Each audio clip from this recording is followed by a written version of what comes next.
Hi, I'm Brennan Baker, and if you knew me, you probably know that I'm pretty into basketball. Kind of known for that. But what most people don't know is why. I love basketball because it teaches me how to be a better teammate. When somebody talks about basketball like it's stupid or like it doesn't matter, it bugs me because basketball is way more than putting a ball into a hoop. Most people think I'm crazy, but the truth is, basketball is way more than a sport to me. That's why I'm constantly talking about it, because you can't really know me unless you know what matters to me. It's not just a sport, it's personal.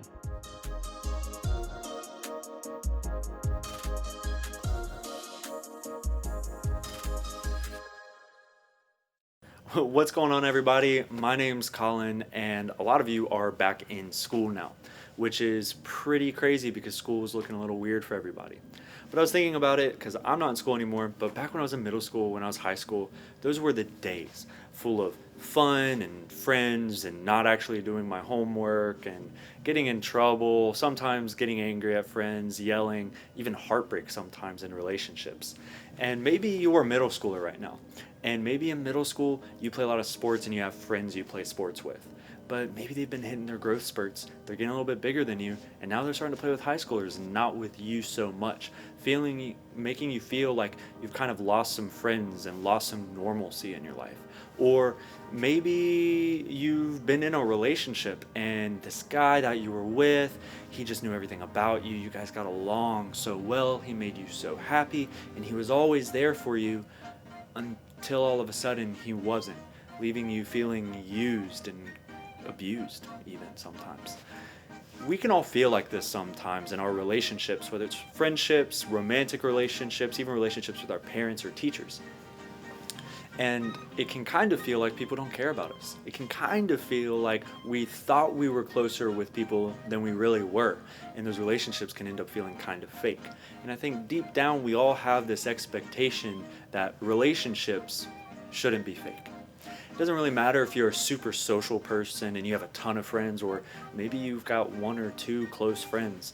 No matter how many you have, you still have this expectation that your relationships shouldn't be fake. Your relationships should be real. There's actually a really easy way to tell in middle school and high school a lot of times whether or not your relationship is fake or real. A lot of times people don't actually remember your name. They don't use it. Maybe your coach is always like, "Good job, champ," or "Good job, bud," or "Keep going, buddy." Maybe there's this guy you've been crushing on, but he never uses your name because he can't even remember your name. And it's always like, "Oh, what's up, bro?" or "What's up, dude?" And they never actually use your name. And it can feel really, really weird sometimes. And honestly, we all want real relationships. We don't want fake relationships. But I think there might even be a better word than real. I think we're not just looking for real relationships, we're looking for personal relationships. We want a personal connection, a personal relationship with somebody. You see, people can be real without being personal. Someone can know real things about you. They can know how many siblings you have. They can know what classes you have, what subject you're good in. Maybe they know what you want to do as a career in your future. People can know these things about you, but that doesn't always make it personal. And a lot of times we're looking for something that's personal. And if I asked you right now to make a list of everyone who just knows your name, first, middle, last name, how long do you think that list would be? People that really know it and know how to spell it correctly, know how to pronounce it correctly, how long would that list be? A little bit more interesting of a question, would God make your list? That can feel a little hard sometimes. Sometimes we feel like, God, is he real? Is he not real? Even if he is real, is he too big of a deal for us? Do we really matter to him? Does he really know our name? Does he remember our name? We actually have biblical examples all over the place of ways that God knows us very deeply, very intimately, very personally. For instance, there's this very famous passage, "Indeed, even the very hairs on our head are numbered," right? God knows every hair on our head. You guys see how much hair I have? I'm not counting this. If God knows this, that's cool. It's a little creepy, but it is personal, and it's awesome that he knows that. But still, that doesn't necessarily sell us on it. How is this God supposed to be so personal with us? How is he supposed to care about us when we've done the things we've done, or we've been the way we've been in the past, or us on our worst days? It can be rough sometimes. So I want to ask you to do something. I'm going to close my eyes. If you want to close your eyes with me, you can. If you're not comfortable, that's completely fine. But I want you to imagine space for a second. Just pure pitch black space. Then I want you to start adding planets. I want you to start adding stars, nebulas, colors. Make it into an entire galaxy, like a spiral galaxy that does one of these thingies, right? I want you to imagine that in your brain. It says that God made this. In the beginning, there was nothing. In the very, very first book of the Bible, there's a book called Genesis, and it talks about how God created everything. This God created an infinite number of stars, an infinite number of planets, something we can't even comprehend. And we're supposed to believe He made us too?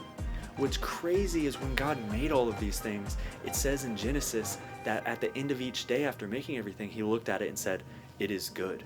Like, you made all this stuff we can barely comprehend and just said, "It is good." That's how big this God is. He made your favorite beach. He made your favorite place to travel. He made those mountains you like to be in. He made those plains you like to see, the countryside you like to look at, the sunsets you take pictures of and put on your Instagram. He made all of that. And when He made it, He said, "It is good." But then He made us. On the sixth day, He made us. And when He made the first man, He didn't just make the first man. He knew every single one of us in that moment. Even though we didn't exist yet, He knew us. He knew what our future would be. He knew all the things we would do on our worst days and on our best days. And after He created man, He said, "It is very good." Everything else was good, but we were very good. A God that created all these planets, these things that we haven't even been able to explore, said it was good, but said we were very good. That's pretty personal. That's how personally God knows us. And that's how much He values us. And that's a really big deal. And in fact, we get more examples in the Bible. You see, at the beginning of the second half of the Bible in the New Testament, we have these 4 books that we call the Gospels. They're really eyewitness accounts of Jesus. These other people watch Jesus walk around, do His Jesus stuff, and then they recorded it down so that we can read it and see how Jesus interacted with other people. And one thing we notice is Jesus treats people personally. Every relationship is personal when it comes to Jesus. And so in this series we're starting, we're going to be looking at some of Jesus's interactions with a man named Zacchaeus. And today we're going to be in Luke 19, okay? And it's very important for me to add some context here for a second. Zacchaeus was a tax collector. Now, a tax collector at this time is like the worst of the worst. The tax collector is that bully at school that literally everyone hates. It's the person that seems like they have no value. They might be the worst person that has ever existed, the one that everyone hates, the one that everyone wants to spit on, the one that everyone just thinks the worst about. That's Zacchaeus. And we're going to see how the worst of the worst, the guy who is doing so many terrible things, we're going to see how Jesus interacted with this man. So in Luke 19, one of the Gospels, it says, "When Jesus came by, He looked up at Zacchaeus and called him by name. 'Zacchaeus,' He said, 'quick, come down. I must be a guest in your home today.'" I must be a guest in your home today. Must, right? Zacchaeus quickly climbed down and took Jesus to his house in great excitement and joy. But the people were displeased. "He has gone to be the guest of a notorious sinner," they grumbled. They grumbled. How could Jesus do this? He called this man by name, said, He didn't just say, "Let's have dinner." He didn't ask him for dinner. Jesus said, "I must have dinner with you." Jesus, this guy who was claiming to be Lord, called the notorious sinner by his name. He called the notorious sinner and said, "I must have dinner with you." That's how personal this gets for Jesus. These people, they probably didn't even care about Zacchaeus. They probably knew his name because of how popularly terrible he was, but they probably didn't care about his name. Jesus did. Jesus knows your name too. Jesus cares about your name too. Doesn't matter how bad you've been or how good you've been. Jesus knows your name and He cares about your name. As a matter of fact, Jesus may not be asking you for dinner, but Jesus still reaches out to each and every one of us personally. For instance, maybe you've been to church before and that message the preacher gave sounded like it was speaking right to the things going in your life, and there is no way that preacher knew you. And that's true. The preacher probably didn't know you personally, but you know who does? Jesus. And God's going to work things together to reach you.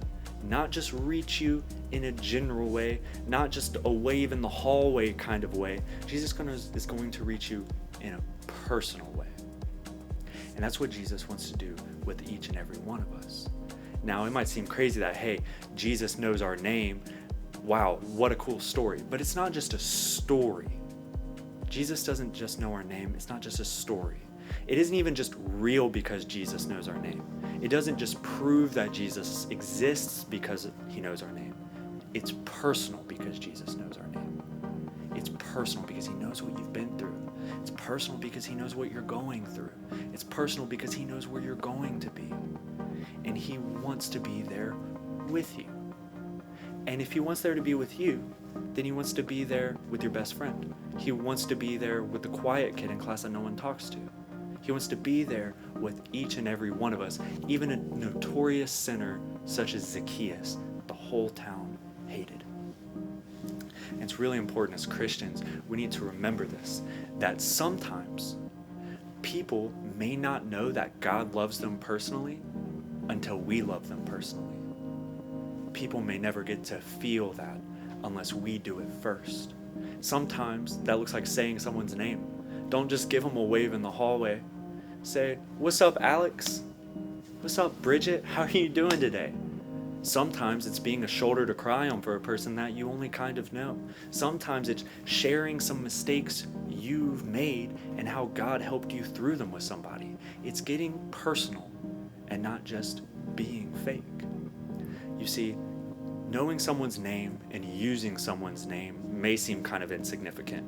It may seem like you've just listened to me preach for however long, talking about you should get to know people's names and use someone's name. But it isn't just simple, it's personal. And Jesus knows our name, and he uses our name just like Zacchaeus.